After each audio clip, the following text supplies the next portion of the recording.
जीव हमारी जाति है, मानव धर्म हमारा। हिंदू मुस्लिम सिख ईसाई धर्म नहीं कोई न्यारा।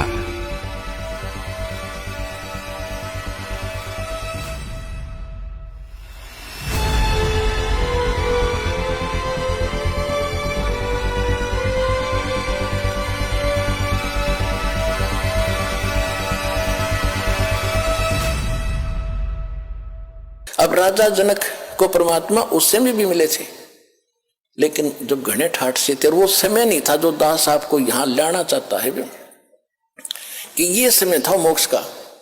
अब राजा जनक जो थे, पहले सतयुग में राजा अम्बरीश थे, वो भी विष्णु पुजारी थे।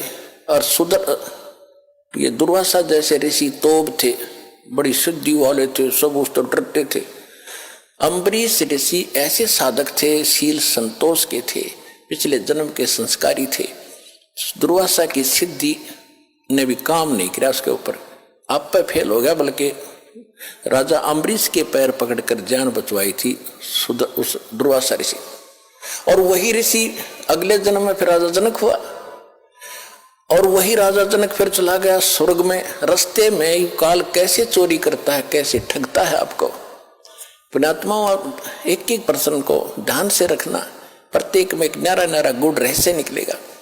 जब राजा जनक ने अपने शासन काल में, जीवन काल में राजा था, बहुत गुणे धर्म पुण्य किए थे, बड़ी बड़ी यज्ञ की थी, 100 मन घी की, सैकड़ों की संख्या, और काफी दान किया था, गौवें दान की थी ब्राह्मण ऋषियों को। लेकिन वो मंत्र ठीक नहीं थे, जैसा किया दान धर्म वो तो मिलेगा ही मिलेगा। तो राजा जनक जब जाने लगा, विमान में बैठकर जा रहा था, काल के दूत वहां से, रास्ता था एक, वहां से ले जा रहे थे। वो काल के दूत नहीं थे उसके साथ थे विष्णु जी के गण, विष्णु जी के गण, और साथ में कुछ यमदूत भी उसी जहाज में बैठे जा रहे थे। तो वहां जाकर जब एक नरक के साथ से उनका विमान गुजर रहा था, तो नरक के अंदर 12,000 आत्माएं अपने किए हुए पाप कर्मों का वहां दंड भोग रहे थे, हाहाकार मचा था, चिल्ला रहे थे। और वो राजा था, दयालु राजा था, अपने राज्य में किसी को कोई दुख होता था तुरंत उसका निवारण करता था, उसको शांति देता था, किसी को दुखी नहीं होने देता था। तो जब उसने वहां जाकर हाहाकार मची देखी, तो कहा कि पार्क दो, विमान रोको। विमान रोक दिया कि ये चिल्लाहट कहां से आ रही है, कौन दुखी है इस नगरी में। उन्होंने बताया, जी ये नगरी नहीं है तो नरक है, इसमें 12 करोड़ 12 करोड़ आत्माएं इसमें दुख अपना कर्म का दंड भोग रही हैं। राजा ने कहा कि इनको को छोड़ दो, इनको निकालो इससे। तो पार्षदों ने जो साथ गए थे भगवान के दूत, उन्होंने कहा कि राजन, या आपका हुक्म नहीं चलेगा, या तो धर्मराज का हुक्म चलेगा कि धर्मराज को बुलाओ,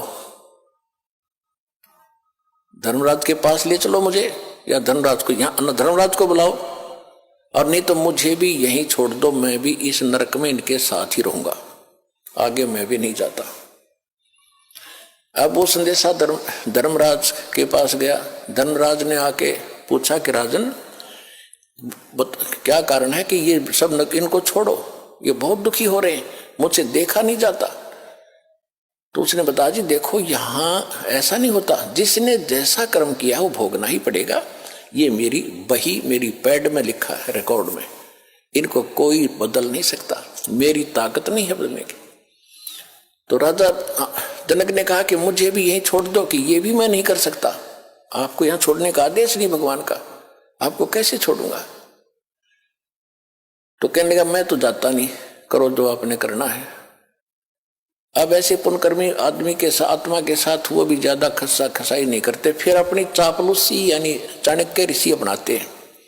धर्मराज ने कहा कि एक काम हो सकता है, आप अपने पुण्य दे दो, इनको पुण्य संकल्प कर दो, उन पुण्यों के आधार से मैं इनको सबको नरक से निकाल सकता हूं, आपके पुण्य इनको मिल जाएंगे, आपको इतना फिर डेबिट हो जाएगा, आपके पुण्य कम हो जाएंगे।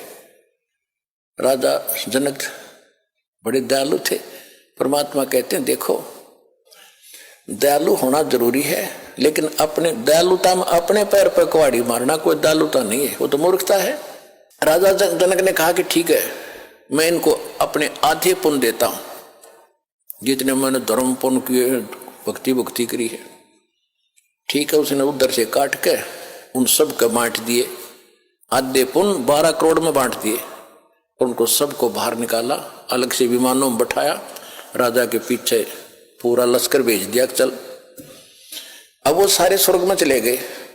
देखो पुण्यात्माओं, ये आपका चोरी हो रही है, आप कहां तक ठग लेता है, काल का जाल कितना भयंकर है। तुम तो यहां तो पता ही नहीं, या तो हम ठगे जाते हो। आपके पास तो कोई पूंजी है कोई नहीं, वह बांट बूट के यहीं हो लिए, उसको तो और पूंजी लेकर जा रहा था, वहां ठग ली।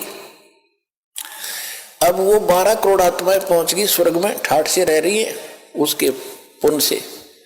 और जब वो पुण्य राजा जनक के दिए हुए वो बख्शे हुए खत्म होंगे, उसके बाद वही आत्माएं फिर पुनः उसी नरक में आएंगी जो उनके पाप न्यू के न्यू रखे थे, वह फिर भोगने पड़ेंगे। उधर से राजा जनक का जब वो आधा खाली कर दिया है, वो फिर खत्म हो गया त्रेता में। द्वापर में तक वो वही रहा, स्वर्ग में इतने पुण्य थे। अब कलयुग में वही आत्मा राजा अम्बरीश की, राजा जनक बने, फिर राजा जनक की आत्मा ये श्री नानक देव जी बने तलवंडी के अंदर।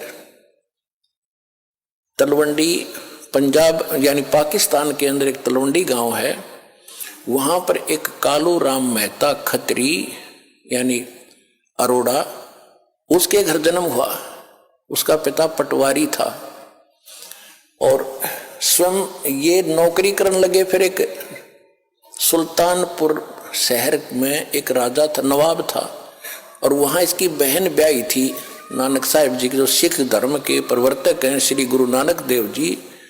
ये आदरणीय आत्मा कहाँ थी?